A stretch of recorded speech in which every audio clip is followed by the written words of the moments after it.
안녕하세요. 곽 작가입니다. 지난 시간에는 그 마라톤 해변에서 아테네군이 페르시아군을 상대로 압도적인 승리를 거둔 이야기를 했었죠. 오늘도 마라톤 전투 이야기를 조금 더 해보겠습니다. 이게 좀 후일담이 조금 있거든요. 실은 그 마라톤 전투에 승리한 아테네는 일순간에 그리스의 영웅으로 떠올랐습니다. 그 중에서도 이제 뭐 지난 시간에도 얘기했듯이 밀티아데스가 진짜 영웅이 되었죠. 그리고 마라톤 전투에 참여했던 병사들은 그 마라톤 전투 출신이라는 것만으로도 굉장한 위신을 얻었어요.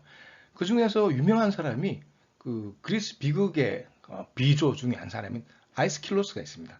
그 그리스의 3대 비극 작가라고 하면은 아이스킬로스와 소포클레스, 에우리피데스죠. 그 중에서도 아이스킬로스가 제일 먼저 등장한 사람 중에 하나죠. 아이스클로스가 바로 여기 마라톤 전투에 참여했어요. 그래서 아이스클로스는 죽을 때 그 가족들이 묘비명을 만들었는데 이 아이스클로스가 거의 뭐 비극의 창시자 비슷함에도 불구하고 그 이야기는 싹 빼놓고 마라톤 전투의 영웅이라는 점만 강조해서 묘비문을 만들었을 정도입니다. 아이스클로스는 사실 마라톤 전투에서 자기 동생을 잃기도 했어요. 같이 이제 전투에 나갔는데 동생이 이제 페르시아군 철수할 때 그 배들을 붙잡고 불을 지르려고 하다가 페르시아군 한 명이 이제 동생의 팔을 잘랐는데 그 과다출혈로 죽기도 했습니다. 그리고 마라톤 전투의 승전보를 전한 필리피데스 이야기 덕분에 나중에 마라톤이 근데 올림픽 종목이 된 건 잘 알려져 있죠. 그때가 1896년이었습니다. 실제로 마라톤 아이디어를 생각해낸 사람은 미셸 브레알이라는 프랑스 사람인데요. 다른 사람들이 듣기에도 상당히 좋은 아이디어 같았나 봐요.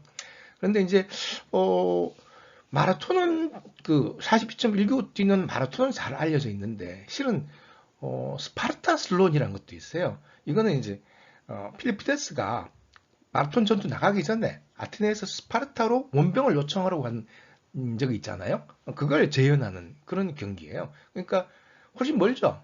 마라톤은 42.19km인데 이건 한 250km 돼요. 그러니까 시간도 최소 24시간 정도 걸려요.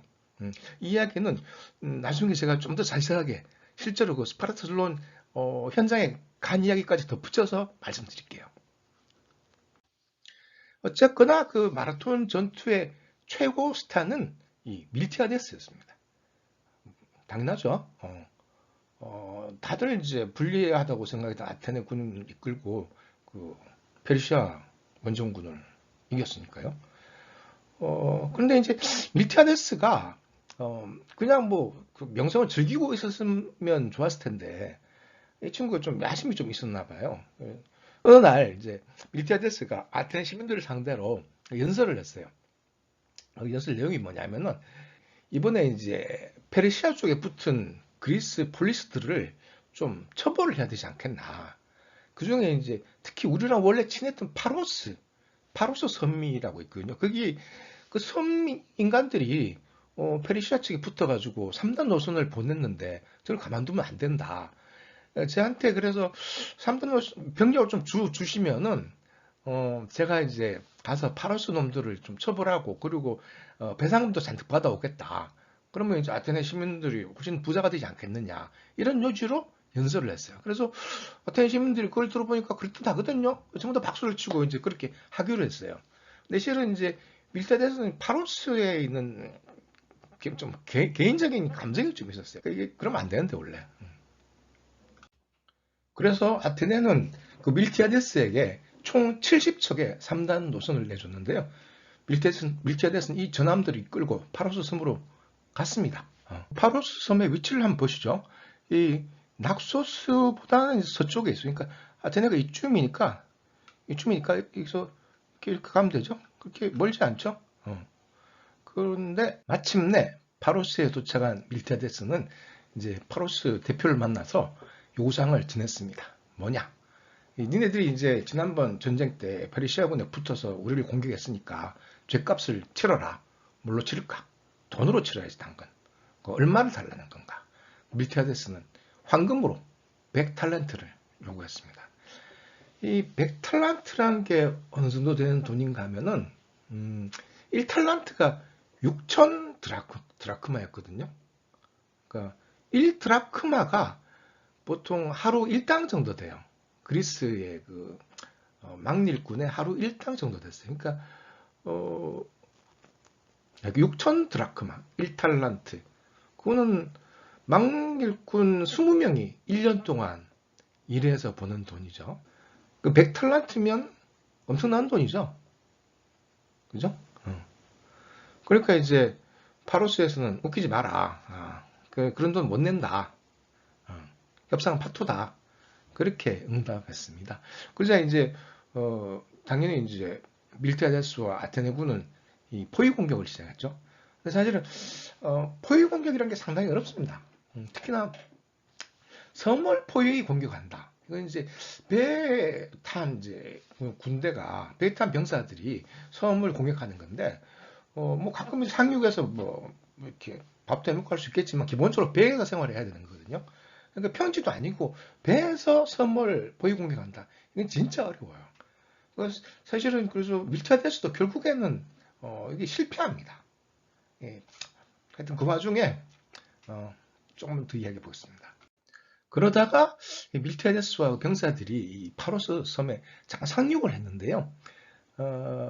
그래서 이제 이렇게 상대를 공격하려고 여기저기 이제 성벽 주위를 돌아본 거죠.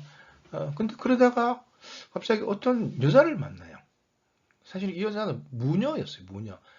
파로스 섬에 있는 데메테르와 페르세포네 신전의 무녀였어요. 그래서 그저 가까이 오더니 밀티아데스한테 당신 정말 이기고 싶소? 이렇게 묻는 거예요. 그래서 밀티아데스가 당연히지, 당연하지. 그러니까 그럼 제 말대로 좀 해보세요. 저를 따라와요. 그러니까. 그래서 먼저 따라가기 전에 당신 왜 우리를 도우려는 거예요? 그러니까 무녀가 제가 사실 평소에 파로스 사람들한테 좀 원한이 좀 있습니다. 그러는 거예요. 그래서 따라갔죠. 따라가다가 신전 문을 열고 들어가려고 그러는데 안 열리는 거예요. 그래서 신전 담을 뛰어넘었어요. 그 밀티아데스. 그런데 이게 늙어서 그런지 이때가 밀티아데스가 한 환갑쯤 될 때거든요. 늙어서 그런지 담을 제대로 못 넘고 넘어져 버렸어요. 그러면서 어디 막대기 같은 데 찔렸는지 허벅지를 크게 다쳤습니다. 그럼에도 불구하고 이게 담을 다시 넘으려고 했나 봐요. 그러다 또 넘어졌어요. 그래서 뭐 부하들이 달려와서 아이고 장군님 괜찮습니까? 그랬죠. 근데 이제 뭐 안 괜찮죠. 이때 이제 허벅지를 다친 게 큰 문제가 됩니다. 실은 그 때문에 결국은 아테네로 돌아와요. 밀타데스와 그 3단 노선 70척이. 그리고 이제 밀타데스는 이제 나랏돈만 쓰고 헛짓을 한 셈이 됐죠. 그래서 이제 아테네 정적 중에 한 사람이 크산티포스라는 인물이 있었는데 고발을 해요. 이 아테네 시민을 기만한 죄 이걸로 고발을 해요. 가지고 이제 또 그 한참 후에 소크라테스처럼 재판을 받았습니다. 한 600명의 배심원들 앞에 두고 그 아테네 시민들을 기만한 죄로 재판을 받았어요. 그래서 이 크산티포스는 사형을 요구했어요. 근데 이제 배심원들은 그렇게는 안 되고 왜냐 밀티아데스는 아테네의 영웅이잖아요. 그러니까 대신 벌금을 내라. 근데 벌금이 이제 장만치 300탈란트. 크죠. 아까도 말씀드렸지만 1탈란트가 6천 드라크마라고 했잖아요. 그 1드라크마가 하루 품삯이고 그러니까 300탈란트면 굉장히 큰 거죠. 근데 이제 그 밀티아데스는 그 원정에서 허벅지 부상을 당했죠, 그죠? 그 때문에 그 시름시름 앓다가 죽어요. 문제는 근데 이제 아들이 하나 있었는데 키몬이라는 이름의 아들이 있었어요. 밀티아데스한테. 이 아테네 법에 따르면은 아버지의 빚은 아들이 갚아야 돼요. 그러니까 이제 밀티아데스는 아들한테 큰 못할 짓을 한 거죠. 그래서 근데 이제 키몬은 차근차근 그 벌금을 갚아 나갔어요. 나중에 이제 또 아테네 큰 정치가가 됩니다. 이렇게 밀티아데스가 몰락하자 그 자리를 다시 데미스토클레스가 메우게 됩니다. 이때 데미스토클레스의 나이가 30대 중반, 아직 창창하죠. 이제 데미스토클레스의 앞길을 막는 유일한 정적은 아리스티데스가 남았습니다. 그 이야기는 다음 시간에